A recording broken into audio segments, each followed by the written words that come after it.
આજે મેઘરાજાએ દક્ષિણમાં ધડબડાટી બોલાવી, તેમાં પણ સુરત જિલ્લો પાણી થયો. ભારે વરસાદ અને ઉપરવાસની આવકને પગલે સુરતમાં કીમ નદી બે કાંઠે થઈ છે, જેના કારણે કાંઠાના ઘણા ભાગો જળબંબાકાર થયા છે. કીમ નદીમાં ઘોડાપુર બાદનો આકાશી નજારો જમીની વાસ્તવિકતા બતાવે છે. જિલ્લાના માંગરોળના વેલાચા ગામે ફાર્મ હાઉસમાં નદીના પાણી ફરી વળ્યા છે. દર વર્ષની સમસ્યા આ વર્ષે પણ જોવા મળી છે. આજે કલાકમાં આખા ફાર્મ હાઉસમાં પાણી ઘૂસી ગયા, જેના કારણે લાખો રૂપિયાનું નુકસાન થયું. આ તરફ માંગરોળના કોસાડી ગામે કીમ નદીના પાણી ફરી વળ્યા છે, જેના કારણે કોસડી ગામના લોકોને ભારે હાલાકીનો સામનો કરવાનો વારો આવ્યો છે. હાલ કોસાડી ગામ બેટમાં ફેરવાયું છે. ગામમાં 35 ઘરોમાં નદીના પાણી ઘૂસી ગયા છે. જોકે આવી સ્થિતિમાં કોઈ અધિકારી ન પહોંચ્યા હોવાનો આક્ષેપ છે. ગ્રામજનોનો આક્ષેપ છે કે તંત્ર દ્વારા કોઈ પણ પ્રકારની સૂચના પણ અપાઈ નહોતી. કીમ નદીએ ભયજનક સપાટી વટાવતા ઘણા વિસ્તારો જળબંબાકાર છે. તો ઉમરપાડામાં 8.5 ઇંચ, માંગરોળમાં 4 ઇંચ વરસાદ બાદ મોટા બોરસરા ગામના પાદરમાં પાણી ઘૂસી ગયા છે, જેના કારણે ગામનો સંપર્ક તૂટી ગયો. આ તરફ ગણેશોત્સવમાં જિલ્લા પોલીસે લોકોને અપીલ કરી છે કે વિસર્જન વખતે લોકો સાવચેતી રાખે. ગણેશ વિસર્જન સમયે પણ ખાસ કરીને કીમ નદીની અંદર ખૂબ વધારે પાણી છે, તો નદીની અંદર વિસર્જન કરવા ન જાય લોકો. બીજી તરફ તાપી નદી પણ બે કાંઠે થઈ છે. ઉકાઈ ડેમમાં આવક થતાં ડેમમાંથી 1.63 લાખ ક્યુસેક પાણી છોડવામાં આવી રહ્યું છે. તો ઉકાઈ ડેમથી સુરત વચ્ચેના 80 કિલોમીટરનો વિસ્તાર પણ પાણી થયો છે. વિયર કોઝવે પણ ભયજનક સપાટી ઉપર વહી રહ્યો છે. નદીના પ્રકોપથી અનેક વિસ્તારમાં જળમગ્ન થયેલા દ્રશ્યો જોવા મળ્યા. ગણેશ વિસર્જન માટે બનાવેલ કૃત્રિમ તળાવમાં પણ પાણી ફરી વળ્યા છે. સાથે કાંઠા પર લોકોને એલર્ટ કરાયા છે. કાંઠા પર ઘણા ઝૂંપડાઓ પણ પાણીમાં ગરકાવ થઈ ગયા છે અને કૃત્રિમ તળાવ પણ સંપૂર્ણ પાણીમાં ગરકાવ થયા છે. આ તરફ નાનપુરા સ્થિત ડક્કા ઓવરા પર બનાવેલ કૃત્રિમ તળાવ પણ ગરકાવ થઈ ગયું છે. દિવસ દરમિયાન સુરત શહેરમાં પણ ધોધમાર વરસાદ રહ્યો, જેના કારણે ઘણા ભાગો જળબંબાકાર બન્યા, જેમાં મોરા ભાગલ 4 રસ્તા પર પાણી ભરાઈ ગયા હતા. માંગરોળના કોસાડી ગામમાં કીમ નદીના પાણીએ ભારે તારાજી સર્જી. અહીં મુસ્લિમ અને આદિવાસી ફળિયામાં પાણી ઘૂસી ગયા. સતત વધી રહેલા જળસ્તરથી રહીશોના જીવ તાળવે ચોંટ્યા. દક્ષિણ ગુજરાતમાં મેઘરાજાએ તોફાની બેટિંગ કરી છે, ત્યારે નવસારીના ઉપરવાસમાં વરસાદને કારણે પંચાયત હસ્તકના 7 રસ્તા બંધ થયા છે. નવસારી તાલુકામાં 3, ખેરગામ તાલુકાનો 1 રસ્તો અવરોધાયો હતો. ચીખલી તાલુકાના 2 અને વાંસદા તાલુકાનો 1 માર્ગ ઓવરટેપિંગના કારણે બંધ કરવો પડ્યો હતો. મેઘરાજાએ આજે છોટાઉદેપુર જિલ્લાને પણ ગમરોડી નાખ્યો હતો. ભારે વરસાદ બાદ છોટાઉદેપુરનું કંટેશ્વર ગામ સંપર્ક વિહોણું બન્યું. ઢાઢર નદીના પાણી ચારે તરફ ફરી વળતા ગામનો અવરજવરનો રસ્તો બંધ થયો. ઢાઢર નદીના પાણી ગામમાં 1 કિલોમીટર સુધી ઘૂસ્યા. એટલું જ નહીં, આસપાસના ખેતરો પણ તળાવ બની ગયા. હવે સંખેડા તરફથી કાંટેશ્વર જવા માટે પાણી ઉતરવાની લોકો રાહ જોઈ રહ્યા છે. તો સંખેડા તાલુકામાં ભારે વરસાદ બાદ રસ્તાઓ જળમગ્ન થયા. ગોલા ગામડી ચોકડી પર વરસાદી પાણી ભરાતા વાહન ચાલકો પરેશાન થયા. આ સ્થળ પર વડોદરા છોટાઉદેપુરને જોડતો મુખ્ય હાઈવે પણ છે, ત્યારે રસ્તા પર પાણી ભરાતા વાહન વ્યવહારને અસર થાય છે. સંખેડા ખાતે અભ્યાસ કરવા જતા વિદ્યાર્થીઓને પણ મુશ્કેલી વેઠવાનો વારો આવે છે. વરસાદી પાણીમાં ફસાઈ પ્રવાસીઓથી ભરેલી બસ. છોટાઉદેપુરના સંખેડાના હાંડોદ ગામે મુસાફરો ભરેલી લક્ઝરી બસ ફસાઈ હતી. ટોકરી કોતરના રોડ પર પાણી ફરી વળતા મુસાફરો ભરેલી બસ ફસાઈ ગઈ હતી.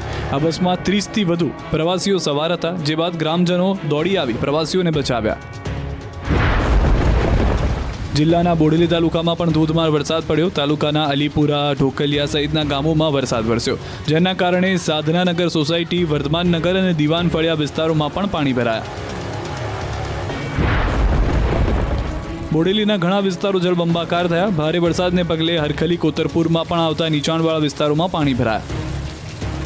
બોડેલીના મોડાસર ચોકડી પર વરસાદના કારણે પાણી ભરાયા. સાથે છોટાઉદેપુર, નસવાડી, સંખેડા, ક્વાંટ અને સ્ટેચ્યુ ઓફ યુનિટીને જોડતો મુખ્ય રોડ પાણીમાં ગરકાવ થયો. રોડ પર ઘૂંટણસમાં પાણી ભરાતા વાહન ચાલકો અટવાયા. આ તરફ પાવી જેતપુરમાં ગણેશ વિસર્જન વખતે એક યુવક તણાયો. વાવડી ગામે ગણેશ વિસર્જન દરમિયાન ગામના તળાવમાં બનાવ બન્યો હતો, જે બાદ ફાયરની ટીમે શોધખોળ શરૂ કરી હતી. મેઘરાજાએ આજે વડોદરા જિલ્લાને ધમરોળી દીધો છે. સાથે નર્મદા નદીના પાણીએ પણ ચિંતા વધારી. ભારે વરસાદ, ઉપરવાસની આવક બાદ વડોદરાની જિલ્લાની નદીઓમાં ઘોડાપુર છે. પાદરા તાલુકામાંથી પસાર થતી મહીસાગર નદી રૌદ્ર સ્વરૂપે જોવા મળી. આપ જોઈ રહ્યા છો તે ન્યૂઝ 18 ગુજરાતી પાસેના નદીના આકાશી દ્રશ્યો છે.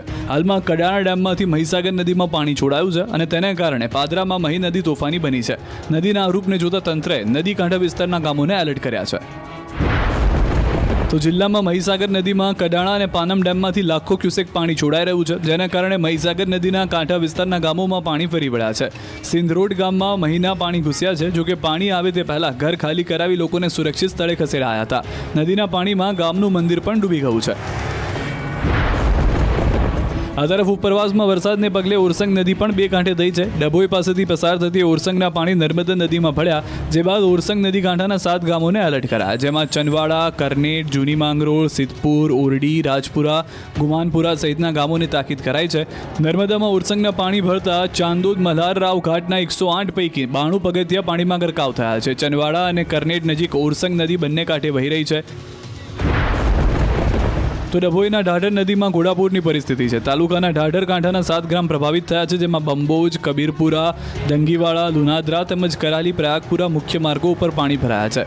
કરાલીપુરાથી પ્રયાગપુરા વચ્ચે માર્ગ ઉપર પાણી ભરાઈ ગયા છે, તો દંગીવાડા રોડ પર પણ ઘૂંટણસમાં પાણી ભરાયા છે. ઉપરાંત બંબોજ ગામે પણ પાણીમાં જોવા મળી રહી છે પરિસ્થિતિ. હાલમાં ગામમાં પાણી ભરાતા હાલાકી છે. સ્થાનિકો ઘૂંટણસમાં પાણીમાંથી પસાર થવા મજબૂર બન્યા છે. તો વાઘોડિયાના મોડોધરમાં પણ છત્તીસમાં પાણી ભરાયેલા જોવા મળ્યા છે. છત્તીસમાં પાણીને કારણે ખેતરો તળાવમાં ફેરવાઈ ગયા છે. ગામના રણછોડજી ફળિયા, રોહિતવાસ, સ્કૂલ પાછળ, મહારુદ્ર મહાદેવ મંદિર તળાવ નજીક વિસનગરીમાં પણ પાણી ભરાયા છે. ગામમાં જળબંબાકાર જેવી સ્થિતિને કારણે લોકો ઘરમાં કેદ થઈ ગયા છે. વાઘોડિયાના ખંધા રોડ ઉપર પણ વરસાદી પાણી ફરી વળ્યા છે. વાઘોડિયા, નિમેટા, અજવા તેમજ જરોદ તરફ જવાનો માર્ગ ખંધા પાસેથી બંધ થઈ ગયો છે. જાંબા નદીના પાણી ખેતરમાં ફરી વળતા રોડ રસ્તાઓ પાણી થયા છે.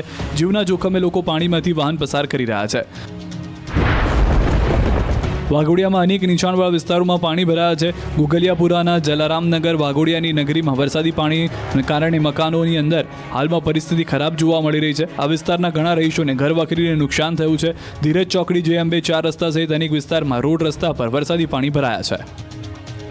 વડોદરા વાઘોડિયા નજીક જાંબા નદી તોફાની બની છે. દેવ ડેમમાંથી પાણી છોડાતા ધસમસતા પાણી આવ્યા છે. નદીના પાણીએ વાઘોડિયા વડોદરા રોડને બાનમાં લીધો છે. 4 લેન માર્ગ પર 2 ફૂટ સુધી પાણીના વહેણ છે. હાલ પીપળિયા, આમોદર, સુજલોન પાસે ભારે ટ્રાફિક જામ છે. 5 કિલોમીટરથી વધુ લાંબા ટ્રાફિક જામના દ્રશ્યો સર્જાયા. વહીવટીતંત્રએ 22 ગામોને સતર્ક કર્યા છે.